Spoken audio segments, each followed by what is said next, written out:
Hello everyone.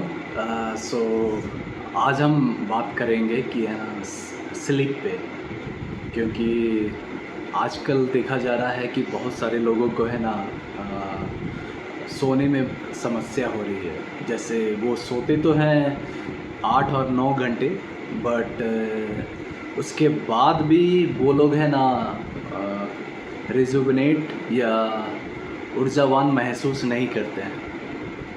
और इसका कारण सिर्फ आउटसाइड प्रेशर नहीं है। जैसे लोग कहते हैं कि वर्कलोड बढ़ गया है, या फिर कुछ और चीज़ें चल रही लाइफ में, केओटिक सिचुएशन हो गया है, कुछ दूसरा प्रेशर आ गया है। तो वो सारी चीज़ें मेरे ख्याल से चलती रहती है, कुछ ना कुछ होते रहता। लाइफ है ही केओस, मगर जो मेन इशू है ना वो हमारे भीतर का है।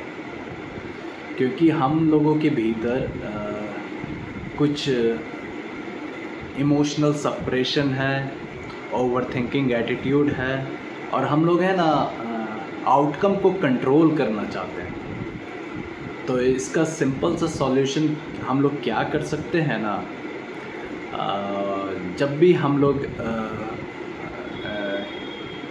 ओवर थिंक कर रहे हों तो हम सारे के सारे थॉट को एक मूवी की तरह देखें, सिर्फ देखते जाएं।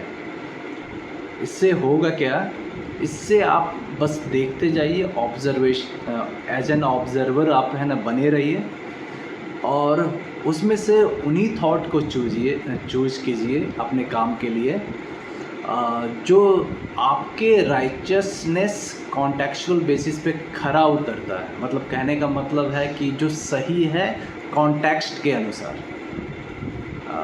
सोसाइटी के अनुसार या किसी और गोल के अनुसार नहीं, जो इनर कॉन्सेंस के अनुसार सही है। और इमोशनल इंटेलिजेंस अगर आपको डिस्टर्ब कर रहा है तो आप किसी एक इंसान से अपने प्रेम का इजहार कर सकते हो। जैसे कहने का मतलब ये नहीं है कि प्रेम का मतलब है ना सिर्फ स्पाउस वाला प्रेम ही है, कि पति पत्नी वाला प्रेम किसी से भी हो सकता है। प्रेम दोस्तों से भी हो सकता है, प्रेम पड़ोसियों से भी हो सकता है, प्रेम अजनबियों से भी हो सकता है। और अगर आपको लोगों से बात करने में थोड़ी सी परेशानी होती है तो आप नेचर से भी प्रेम कर सकते हैं। आप किसी पेड़ के पास जाइए या प्लांट के पास जाइए और उसको भी हक कर सकते हैं और अपना प्रेम प्रदर्शित कर सकते हैं। और इससे होगा क्या, इससे जो आपका इमोशनल ब्लॉकेज है ना वो खुल जाएगा। क्योंकि जितना आप प्रेम लुटाते हो उतना ज़्यादा प्रेम में आप है ना फैलते जाते हो, ये आप है ना खुद महसूस करोगे। और तीसरा है आउटकम को कंट्रोल करने वाली बात।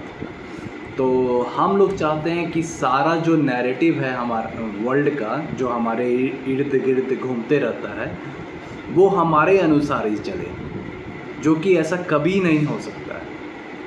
तो हम लोग क्या कर सकते हैं कि आप सीरियस होके एफर्ट पे फोकस कीजिए, कोई डाउट नहीं है, मगर उस सीरियसनेस को माइंड या हार्ट तक पहुंचने नहीं दीजिए।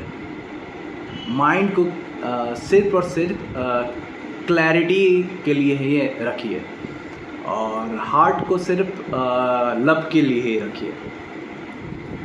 और सीरियसनेस आपको एफर्ट में देना है। और जितना भी आप एफर्ट आप प्रोड्यूस कर रहे हैं उस सारे प्रोसेस पे आप है ना सरेंडर हो जाइए। मतलब आउटकम के बारे में सिर्फ है ना रिमाइंडर की तरह है ना देखिए कि अच्छा एक तरह का नोट्स है ये, बस और कुछ नहीं है। कि अच्छा ये कर लेंगे तो भी ठीक है, नहीं कर लेंगे तो भी ठीक है, लाइफ कोई बिगड़ नहीं रही है। और उसके बाद आप सारा का सारा सरेंडर प्रोसेस को कर दीजिए, जो भी आप काम कर रहे हैं सिर्फ एफर्ट पे और किसी पे नहीं। तो ये था आज का इंसाइट। आशा करते हैं कि ये आपके स्लीप साइकिल को बेहतर कर देगा और आपका क्वालिटी ऑफ स्लीप भी इम्प्रूव होगा इससे बेहतर।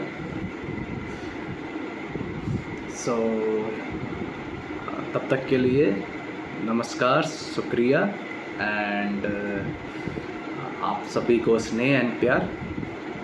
बाय।